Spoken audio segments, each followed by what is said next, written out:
Alors, la première présentation que je vous propose s'intitule donc Modèle clinique et spécificité des trajectoires de soins sécurisées au niveau international. Donc, lors de ce congrès, évidemment, il y a pas mal souvent d'anglo-saxons qui s'y rendent et qui discutent de leur modèle de soins, mais pas seulement. Il y a aussi des Allemands, des Hollandais, quelques Belges. Cette année, c'était à Antwerp, à Anvers. Donc, ça a évidemment facilité les choses pour le public belge. Peut-être d'abord une définition telle que proposée par Gun Taylor et traduite par votre serviteur. Donc, c'est la spécialité de la médecine basée sur les connaissances détaillées de questions juridiques pertinentes du système, qu'il soit civil ou pénal. L'objectif, il est clair, c'est le traitement des délinquants atteints de troubles mentaux ou d'autres personnes nécessitant une prise en charge similaire. On peut parler des condamnés, éventuellement, qui présentent un tas de problèmes d'ordre psychiatrique en prison, par exemple, y compris l'évaluation et l'encadrement du risque et la prévention de la récidive. Lors de ce congrès, il me semblait intéressant de prendre quelques points clés. Un orateur a notamment reparlé de la distinction à faire entre les lois de tradition romaine, ce que les anglo-saxons appellent la Roman Law, et les lois de tradition anglo-saxonne, ce qu'ils appellent eux la Common Law. Et donc il y a quelques différences quand même relativement fondamentales qu'il est peut-être utile d'avoir en tête, notamment par rapport aux présentations qui vont vous être faites, parce qu'évidemment les systèmes peuvent être différents d'un pays à l'autre, et c'est là aussi où on voit que l'Europe, au niveau psychiatrique, doit encore très clairement se construire. Donc par exemple, les traditions anglo-romaines vont avoir une loi qui sera assez détaillée, les anglo-saxons ont une approche beaucoup plus pragmatique, l'interprétation est limitée versus le pouvoir discrétionnaire du juge qui est beaucoup plus important. D'un côté, on souligne des éléments psychologiques, de l'autre, des éléments plutôt comportementaux. Il y a le principe de responsabilité qui est essentiel dans l'une et qui l'est beaucoup moins dans l'autre. L'évolution des processus, désolé, la ne passe pas bien, des processus beaucoup plus lents au niveau des lois romaines et beaucoup plus rapides au niveau anglo-saxon. Alors, on peut aussi dire que les dispositions au niveau européen, elles sont complètement différentes d'un pays à l'autre en fonction de toute une série de points qu'on peut relever. Par exemple, en Irlande, la détention provisoire en prison, avant qu'un éventuel statut d'interné soit prononcé, on va dire comme ça, elle est très très courte. En Autriche, vous n'avez la détention provisoire n'est pas définie. Au niveau expertise, elle est obligatoire et éventuellement collégiale. Enfin, en tout cas, elle l'est en Suède et elle peut l'être dans d'autres pays. Et l'autre aspect, l'autre côté finalement de la courbe, si je puis dire, c'est l'expertise non obligatoire qui est par exemple en Grèce. La psychiatrie médico-légale se fait dans des structures qui sont spécifiques, la Finlande, tandis que par exemple en France, elle se fait au sein des prisons. Vous avez des groupes qui sont cibles, des unités long stay, par exemple les Pays-Bas. À chaque fois, les pays cités ne sont pas nécessairement les seuls. Ils sont tous un exemple. Vous avez une fin de traitement légalement définie en Croatie et au Portugal. Vous avez de nombreuses petites structures en Italie. Vous avez une seule grande structure centrale en Lituanie.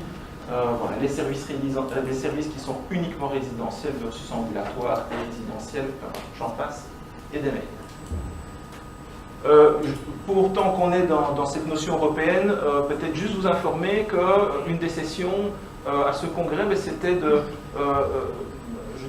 faire publicité d'une initiative qui est en train de se faire au niveau européen, qui s'appelle EU V-Armed, donc European Study on Risk Factors for Violence and Forensic Care. Donc c'est un projet multicentrique qui se couvre plusieurs pays européens, dont notamment actuellement par exemple l'Allemagne et l'Italie, avec quelques critères d'inclusion et d'exclusion.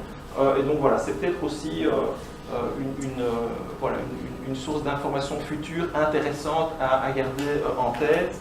Le responsable, c'est un Italien, Girolamo, et vous avez le site internet sur lequel vous pouvez avoir plus d'informations si vous le souhaitez. Alors, le modèle anglais, qui permet aussi peut-être de manière plus générale de traduire que même s'il y a des différences relativement fondamentale sur l'organisation des soins, des structures, de la loi, etc., il y a malgré tout des choses qui se recoupent.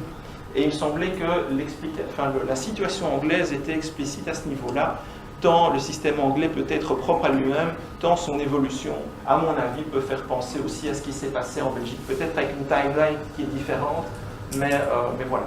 Donc, voilà, plusieurs dates clés, en tout cas en psychiatrie anglaise. Entre 1850 et 1950, plus ou moins, c'était le développement des structures asilaires qui comportaient déjà à l'époque la notion de service sécurisé, high, medium ou low. Ensuite, pendant les 25 années qui ont suivi, il y a eu le développement de programmes de réhabilitation. On a vu évidemment que la psychiatrie ne pouvait pas se suffire des murs institutionnels et devait en sortir. Et donc, ça a été le cas également en Angleterre. Il faut dire que l'apparition des neuroleptiques y est aussi pour quelque chose, faut-il le dire, avec notamment diminution des lits en hôpital psychiatrique, augmentation des lits en hôpital généraux, développement des soins ambulatoires. Mais en fait, chez les Anglais, c'est une décision qu'ils ont prise sur papier, mais qu'ils ont mis bien plus de temps en fait, à traduire de manière concrète. Et alors, à partir des années 75, c'est le développement dont on va parler au travers en tout cas les deux présentations que je vais vous faire, des MSU, donc c'est les Medium Security Units, qui étaient d'abord pour hommes, et il a fallu 20 ans pour que l'on ouvre également la première unité femme. En 83, le premier service médico-légal ambulatoire en tant que tel. En 86, la première communauté thérapeutique qui accueillait des patients avec statut médico-légal. Dans les années 87 à 2000, la première Low Security Unit et des trajectoires de soins sécurisées qui ont commencé à se développer, avec donc ça allait du high security au medium au low, vers ensuite soit des projets dans ce qu'ils appellent des rehab units, donc qui sont encore dans des lieux plutôt de type hospitalier, ou alors des prises en charge ambulatoires spécialisées. Et puis, dans les années 2000, eh bien, il y a une série je ne vais pas rentrer dans les détails, mais une série de ces rehab units qui ont fermé parce qu'elles dépendaient surtout du secteur public, comme c'est peut-être l'Angleterre, un système de soins privatifs. Et donc, il y a une émergence très claire du secteur privé, ce qui a amené toute une série de complications sur lesquelles je ne vais vraiment pas rentrer dans les détails. Ce n'est pas le sujet du jour. En 2012, il y a eu ce qu'on appelle la Schizophrenia Commission, qui réunissait notamment une série de psychiatres experts avec le soutien d'associations de patients et de familles pour faire un peu l'état des lieux en Angleterre. Hein, bon, on peut peut-être parler, je vais faire un comparatif, mais par exemple chez nous en 2011, il y a eu la réforme des soins en santé mentale qui était lancée par la précédente ministre de la Santé. Et donc, cette Schizophrenia Commission, elle relève une série de dysfonctionnements en fait, dans le système qui impactent grandement la qualité du traitement et qui propose toute une série de recommandations qui commencent à se mettre en pratique en Angleterre. Voilà un peu pour l'historique anglais. Alors, au départ de cet historique, hein, de la manière dont les choses se sont mises en place en Angleterre, plus récemment, suite aussi à cette Schizophrenia Commission, il y a un réseau qualité en psychiatrie médico-légale qui s'est mis en place. Et je trouvais ça assez intéressant parce qu'on parle souvent évidemment d'études cliniques centrées éventuellement sur la médication, sur la CBT, les thérapies cognitivo-comportementales, etc. Et ici, ils vont en fait développer une série de standards pour ces unités, principalement au départ pour les MSU, les Medium Security Units, mais aussi pour les Low Security Units, et une série de standards avec, maintenant on en est à la 2e, voire 3e édition, selon les différents niveaux abordés. Et donc ça peut être notamment ce qu'on appelle la Physical Security, un environnement sécurisé, voilà, au niveau physique. Tout ce qui est procédure, avoir des standards de procédure, ce qu'ils appellent la Relational Security, mais ça, le concept m'est encore un peu étranger, le fait d'être attentif aux populations plus vulnérables et aux enfants, le fait évidemment d'avoir une politique centrée sur le patient, ça va de soi, sur le friend, donc les amis, la famille, etc. Et donc ces standards, sont notamment disponibles, je pense que j'ai mis sur la dia précédente, ça c'est le présentateur, c'est la suivante, j'ai oublié de la mettre. Non, elle est ici. Donc vous pouvez avoir accès à ces standards sur le site du Royal College of Psychiatrists anglais. Donc voilà, l'adresse est ici en dessous. Tant que j'y pense, les présentations seront disponibles d'une manière ou d'une autre sur le site internet, donc vous pourrez les télécharger. Donc voilà, vous ne vous amusez pas à tout copier, tout ça ce sera disponible pour vous faciliter la vie. Et donc au départ de tout cela, ils ont aussi identifié, assez intéressant, déjà un premier retour du terrain sur la mise en place de cette démarche qualité globalisée sur tout le secteur des security units. D'une part, ils mettent en avant la prise en main par le personnel de terrain qui est indispensable, ceux-ci devant être en connexion avec les responsables, leurs responsables. C'est important dans cette démarche qualité de pouvoir aboutir à toute une série de recommandations pratiques, de faire réseau, d'avoir une vision stratégique, avoir un système d'accréditation valorisé et pouvoir faire du benchmark entre institutions. Alors ça, c'est déjà une première image sur le modèle anglais. Le modèle canadien, là on a eu Johan Brink, qui est un médecin responsable à l'hôpital, enfin au Forensic Scientific Hospital de British Columbia, qui est situé à Toronto. Donc le contexte de cette institution de soins, j'ai mis quelques chiffres qui me paraissaient intéressants de vous citer. La taille de l'hôpital de ce CPL, hein, on a les FPC en Flandre, les Forensic Psychiatric Centrum qui sont développés à Gand et à Anvers, d'une taille de, je pense, 270 lits à Gand et 250 lits ou un peu moins, peut-être moins, 180 à Anvers. Donc voilà, on est dans des tailles plus ou moins similaires, 4,7 lits par 100 000 habitants, avec aussi, intéressant, une unité de 30 lits pour personnes en détention provisoire, ce que les anglo-saxons appellent remand. Et donc ça veut dire que les prisonniers qui sont en décompensation en prison peuvent bénéficier d'une période d'observation dans ces hôpitaux afin de éventuellement lancer un traitement et de retourner en prison et donc de bénéficier déjà de soins et avant d'en savoir plus sur le décours légal de leur situation. Ils ont 9 unités à sécurité variable, 4 max, 4 médium et une minimum. Ils font 347 missions par an, dont 196, c'est énorme, dans cette unité remand. 80% des troubles sont du spectre de la schizophrénie, 80% de troubles sont liés à un usage de substances comorbides, 60 sont liés à un usage de substances comorbides. Je ne sais pas ce qu'il en est dans vos institutions, mais on ne doit pas être trop loin, un peu en dessous, un peu au-dessus chez nous. On était peut-être à 30-35% il y a 10-15 ans, et c'est un véritable problème dans notre institution. 15% de troubles traits de personnalité cluster B, donc par exemple borderline, antisociaux. 10% de troubles de l'humeur et 10% de troubles neurocognitifs. À entendre, pas de troubles neurocognitifs comme conséquence par exemple d'une schizophrénie, mais comme diagnostic à part. Et donc, leur modèle historique, c'était un peu celui présenté dans le modèle anglais, hein, sauf que là, ils ont une unité remand, on passe vers le max, on perd vers le medium, puis on passe vers le mean security. Et donc, les patients passaient un peu au travers de chaque unité avant éventuellement de pouvoir sortir de l'institution. Et le passage d'une unité à l'autre était déterminé par la sévérité des symptômes et les troubles du comportement. Voilà, ça, c'était leur standard. Et puis, ils se sont rendus compte qu'ils faisaient face quand même à une série de menaces assez problématiques. Beaucoup de passages à l'acte au niveau institutionnel, de nombreux isolements. Les décisions étaient centralisées autour d'un trio qui était peu présent sur le terrain, parce que, par exemple, ça s'appelle le case manager, la notion de case manager, le psychiatre et l'assistant social. Donc, et il y avait des décisions qui étaient complètement détachées du terrain, un manque de communication entre unités de soins, et une liste d'attente qui était en augmentation parce que le turnover de patients est relativement limité aussi.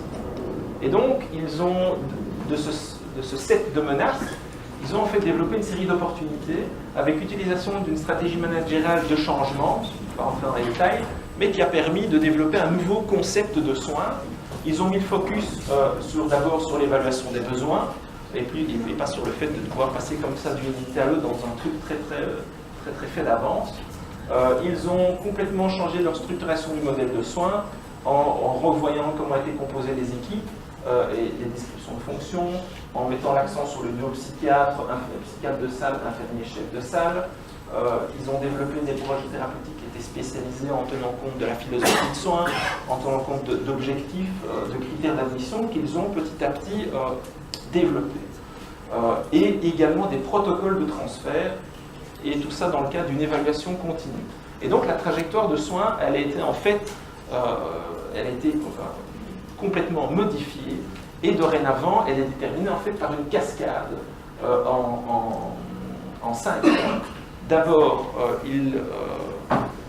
évidemment partant de la situation du patient, de ses besoins, etc., il développe un modèle de soins qui doit être adéquat par rapport à cette problématique. Une fois qu'il y a la possibilité, en fonction de l'évolution du patient, de demander un transfert selon des critères qui sont prédéterminés en partie, il y a une demande de transfert qui est faite, qui passe par un comité central multidisciplinaire, il va y avoir un rapport d'évolution et l'évaluation du risque qu'ils font notamment par la START, et alors ils font aussi des réunions de transfert interéquipe, et puis ensuite le patient peut être transféré, et il peut être transféré, le transfert c'est d'abord au sens large du terme, soit il est transféré dans une autre unité en fonction de sa situation, soit il sort de l'hôpital. Alors, est-ce qu'ils ont dit, et donc ils ont suivi ça, ça c'était tout à fait récent, j'ai pas mis les dates je pense, mais c'est un projet qu'ils ont lancé il y a maximum 5 ans, maximum, c'était 3-4 ans je pense, et donc les effets à 1 à 2 ans étaient déjà significatifs, diminution de 50% des isolements, diminution de plus de 50% des agressions au sein de l'institution, programme de soins considéré, donc l'adéquation entre le patient, sa situation, ses besoins et le programme proposé jugé comme adéquat dans 95% des patients, et la durée moyenne de séjour commençait déjà à diminuer. Et la conclusion du présentateur, c'était de dire les modèles de soins ne sont pas statiques. Il est important de ne pas simplement faire ce que l'on a toujours fait. Et alors on passe ensuite au modèle allemand. Et là c'était quelqu'un d'un hôpital qui faisait partie du Land de Hessen. Quelques chiffres là aussi intéressants me semble-t-il pour illustrer la situation. Donc là le chiffre c'est en Allemagne, donc il y a 77 hôpitaux section médico-légale, mais c'est pas dans le Land, c'est dans toute l'Allemagne. Là également dans toute l'Allemagne, plus de 10 000 patients internés, dont plus de 50% ont un diagnostic de schizophrénie. Un chiffre intéressant. Les condamnés, donc 7% sont incarcérés plus de 5 ans. Et quand vous allez passer, où est-ce que j'ai mis les chiffres, voilà, les internés qu'ils appellent code 63, donc il y a 2 codes, 63, 64. Il faut que le 64 c'est tout ce qui touche aux addictions, et le 63 c'est tout le reste. Et bien les internés code 63, dont notamment les schizophrènes, etc., 32% en moyenne avaient donc une LOS length of stay de plus de 10 ans. 10 ans. Donc 7% de personnes incarcérées plus de 5 ans, 32% de leurs internés plus de 10 ans, donc dans un système de psychiatrie fermée, hein, pas avec une mesure médico-légale. Donc c'est assez interpellant. Et ceux qui sont en 64, les addictions, une moyenne, eux, de 2 ans, quasi de 2 ans de séjour dans ce système fermé. Un taux de rechute pour le code 63 donc, de 5 à 14% et pour les addictions de 33 à 48%. Et la tendance de 2008-2014 était à une augmentation du nombre d'internés, très légère mais certaine, et aussi des durées de séjour, et en parallèle une diminution du nombre de condamnés dans le pays. Et donc ça, plus toute une série d'autres choses, a mené à un changement de la loi en 2016 pour diverses raisons. D'une part, comme ça a été constaté dans beaucoup de pays, y compris le nôtre, il y a lieu de maîtriser absolument les coûts de la santé, si on veut continuer à pouvoir soigner correctement les gens. Il y a lieu de respecter les droits de l'homme, il y a lieu de mettre en balance les droits de l'individu et la sécurité publique, ce qui n'était pas suffisamment fait, c'était un peu la même chose chez nous. Répondre à l'intérêt croissant de la population sur le sujet, notamment avec eux aussi différents faits divers qui avaient été médiatisés. J'imagine qu'ils ont eu leur de Rochette ou autre. et se conformer au principe de base du droit européen qui est notamment celui de la proportionnalité. Alors un petit mot là-dessus, je vais avoir un peu de retard évidemment. La proportionnalité c'est quoi? C'est que toute mesure doit avoir un objectif légitime. Cette mesure doit être indispensable pour atteindre cet objectif et de la manière la plus économe possible. La mesure doit être adaptée à l'atteinte de l'objectif et la mesure doit être raisonnable en comparaison à d'autres groupes similaires. Donc quand je vous ai montré là, les chiffres entre condamnés pour éventuellement des faits similaires, un âge, un profil socio-économique, etc., si on fait des comparatifs, on voit qu'en Allemagne on n'y est pas, ils ne sont pas qu'en Allemagne. Et donc leur système, avec cette nouvelle loi, a complètement changé, et notamment afin que les décisions soient prises en fonction de considérations de transparence, d'avis critiques, il y a lieu de tenir compte d'une série d'éléments. Et donc, on va tenir compte de la sévérité du délit commis, on va tenir compte d'alternatives à l'internement en hôpital psychiatrique sécurisé, ce n'est pas nécessairement l'hospitalisation qui peut tout régler et qui est adaptée à la situation, d'alternatives à la poursuite du traitement en cours, d'un encadrement des mesures coercitives et d'une privation de liberté, qui sont revues de manière quand même beaucoup plus stricte, d'une adaptabilité de la durée de séjour, et également d'une expertise externe, qui est externe à l'institution, qui doit se faire après 3 ans et ensuite tous les 2 ans. Et c'est là où on se dit qu'en Belgique, on s'est un peu inspiré notamment du modèle allemand, notamment en termes de durée. Alors, tout ça a amené aussi les institutions, en tout cas au niveau du Land de Hessen, à faire un plan de traitement global. Et donc, ils ont développé tout un système de récolte de données, le DI, le diagnostic, les risques tels qu'évalués, les risques au T0, les besoins du patient et des facteurs protecteurs, l'évaluation du risque, le pronostic, qu'est-ce qu'il en est d'une éventuelle réponse au traitement, est-ce qu'il y a des cas prioritaires en fonction de leur état clinique, est-ce qu'il y a des risques de fugue, des risques d'incidents, de violence, etc.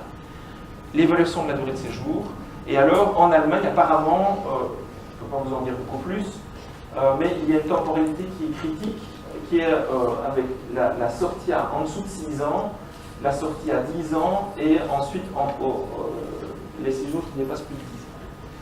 Et ils se sont aussi intéressés, évidemment, au niveau de leur plan de traitement, à des facteurs qui permettent la sortie, voilà, aussi un peu à l'instar de ce qu'ils ont développé en Angleterre. On voit quand même que, en Allemagne, Angleterre, 2 grands pays européens, il y a le sentiment, en tout cas, qu'ils nous ont donné les intervenants, qu'il y a une lame de fond là, qui est en train de se mettre en place, en partenariat avec les soignants, avec le secteur de la santé, qui est en train de se faire, avec du bon et du moins bon. Je vais y venir.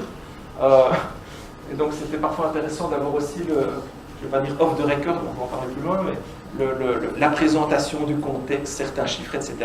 Et puis le retour de l'homme de terrain. Et donc, cette personne-là nous disait, ben voilà l'expertise, super, mais en fait, maintenant il y a 6 fois plus d'expertise, mais il n'y a pas d'experts pour les réaliser. Donc voilà, très belle loi, super, sympa, mais si on n'a pas les experts, ça ne va pas le faire. Les diagnostics peuvent changer d'une expertise à l'autre. Moi, je pense qu'en Allemagne, ce ne sont pas les seuls. Les patients attendent d'expertise en expertise sans que rien ne change. Bon, là, je mettrai quand même des guillemets parce que la loi a changé en 2016. Ça me semble un peu rapide comme remontée qu'il nous a fait en 2 ans. Enfin, bon, c'est déjà 2 ans, mais quand on voit aussi la temporalité que je vous ai donnée, tous les 3 ans d'expertise, ça me paraît un peu rapide comme commentaire. Mais bref, c'est ce qu'il a renvoyé. Alors, au niveau des séjours hospitaliers, avec le principe de proportionnalité, les sorties sont maintenant en partie anticipées. C'est-à-dire que tout patient dont la durée de la mesure d'internement est équivalente à la durée de la peine pour les mêmes faits délictueux, eh bien, il doit quitter l'hôpital. Voilà. Et donc, ils ont maintenant, je ne sais pas si c'est un terme qui était déjà connu, moi je ne le connaissais pas, ils ont mis en place les high-speed treatment. C'est-à-dire, comme ils ont des durées hyper courtes de séjour, ils ont prévu pour ces cas-là des programmes de soins hyper rapides. Et alors, l'autre problème, c'est qu'ils ont une série de patients qui sont long stay, avec un risque de récidive qui peut être différent selon le profil. Vous citez évidemment les pédophiles, hein. Ça peut être parlant. Et donc, ben voilà, on arrive au bout d'un correspondant d'une peine, il va falloir faire sortant le patient, quel que soit son état clinique, son niveau de risque, etc. Il arrive au bout, voilà, il faut le réinsérer dans la société. Et donc ça a amené aussi une augmentation importante du turnover. Je pense que j'arrive à la fin, oui. Et donc, toujours en termes d'impact, au niveau du réseau, comme il y a un manque de structure pour accueillir en général les internés, mais d'autant plus les groupes critiques, notamment les délinquants sexuels, les déficients intellectuels, je pense que certains d'entre vous ont tout à fait cette même expérience ici en Belgique, notamment au niveau de l'HPS de Tournai et de l'EDS. Et ils ont évidemment l'autre groupe critique qui se révèle maintenant, c'est les sorties anticipées. Et alors, c'est ça, oui, donc, ce qu'ils ont mis aussi en place avec le réseau, c'est pour ces situations et toutes les autres, des suivis médico-psychosociaux ambulatoires qu'ils appellent rapprochés, serrés, réguliers, voilà, avec une multitude d'intervenants si nécessaire. Et alors, ils ont aussi constaté une augmentation des ruptures de suivi. Ce qui est interpellant. Voilà. J'espère que je n'ai pas trop débordé sur mon timing. Voilà, donc, voilà pour un premier retour sur des questions plus...